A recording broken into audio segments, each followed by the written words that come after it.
கதிர்கள் பால் பிடித்து முற்றி காய்களாகும். இதையே நெல் மணிகள் என்கின்றனர். இதன் உள்ளிருக்கும் விதையானது வெண்மை நிறத்தில் காணப்படும். இதுதான் அரிசியாகிறது.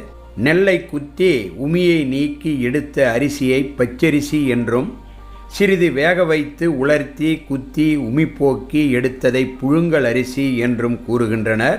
இந்தியாவில் பயிராகும் நெற்களில் இருந்து எடுக்கும்படியான அரிசியானது ஒரே விதமாக இருக்காதுங்க. நிறத்திலும் உருவத்திலும் கனத்திலும் குணத்திலும் பேதப்படும். இது போன்ற காரணங்களை கொண்டுதான் இதற்கு பல பெயரிட்டிருக்கின்றனர். இத்தகைய அரிசிகளை பழக்க வழக்கத்திற்கு ஏற்றவாறு அன்னமாக சமைத்தும், மாவாக்கி தோசை, அப்பம், இட்லி இன்னும் பல தின்பண்டங்களாக செய்து உபயோகப்படுத்திக் கொள்வது வழக்கம்.